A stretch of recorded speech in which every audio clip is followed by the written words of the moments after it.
Open the door or we'll blow it open. This is your only warning. He's not gonna do it.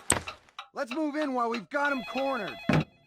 Few video game franchises have captured the essence of stealth action quite like Splinter Cell. With its focus on realistic espionage, innovative gadgets, and a morally gray protagonist, the series carved out a unique space in the gaming landscape. While the main entries found success on consoles and PC, one particular iteration aimed to bring the stealthy thrills to a handheld audience: Splinter Cell Essentials on the PlayStation Portable PSP. Released in 2006, Splinter Cell Essentials attempted to shrink the core Splinter Cell experience down to a pocket-sized format. The game aimed to deliver the familiar gameplay mechanics, narrative intrigue, and iconic character of Sam Fisher, all within the limitations of the PSP hardware. However, the results proved to be a mixed bag, offering moments of brilliance intertwined with frustrating concessions. Essentials attempted to fill in gaps in Sam Fisher's timeline, specifically after the events of Splinter Cell Chaos Theory and before Double Agent. The narrative sees Fisher imprisoned and interrogated about his past missions, leading players through a series of flashbacks. This structure allowed the game to revisit key moments from previous titles while also introducing new scenarios and characters. While the story attempted to explore the emotional toll of Fisher's work and his difficult choices, it often felt disjointed and less impactful compared to the main entries. The core gameplay of Splinter Cell Essentials retained the series' focus on stealth, utilizing shadows, gadgets, and close quarters combat to navigate the enemy-filled environments. Fisher could still perform his signature split jumps, wall jumps, and interrogations. However, the limitations of the PSP controls presented significant challenges. The PSP's single analog stick made movement and aiming noticeably less precise than on consoles. This was particularly problematic during firefights, forcing players to rely more on stealth takedowns and avoiding direct confrontation whenever possible.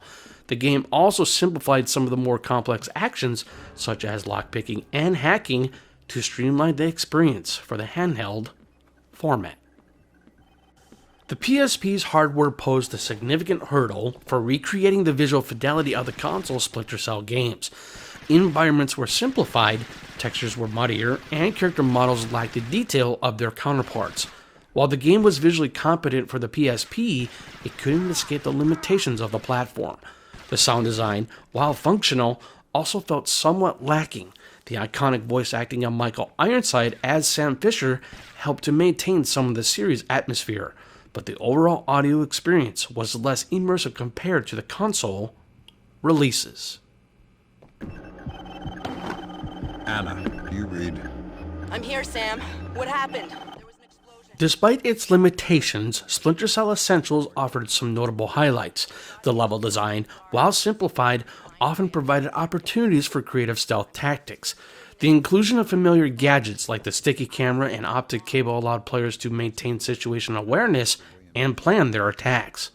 However, the game also suffered from several shortcomings. The aforementioned control issues made precise movement challenging, leading to frustrating moments where players would accidentally trigger alarms or get spotted by enemies. The AI could also be inconsistent, with enemies sometimes exhibiting baffling poor awareness.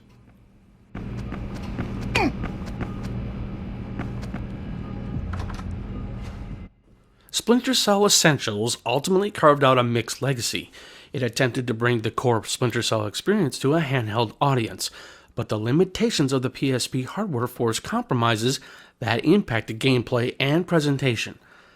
While dedicated fans of the series may appreciate the attempt to fill in gaps in Sam Fisher's narrative, newcomers might find the game less appealing compared to the more polished console entries. In conclusion, Splinter Cell Essentials remains a curious footnote in the Splinter Cell franchise. It's a testament to the ambition of bringing AAA experiences to handheld platforms, but also a reminder of the challenges involved in adapting complex gameplay mechanics to a less powerful and less ergonomic format. While not a definitive Splinter Cell experience, it offered a glimpse of stealth action on the go, albeit with a few compromises along the way.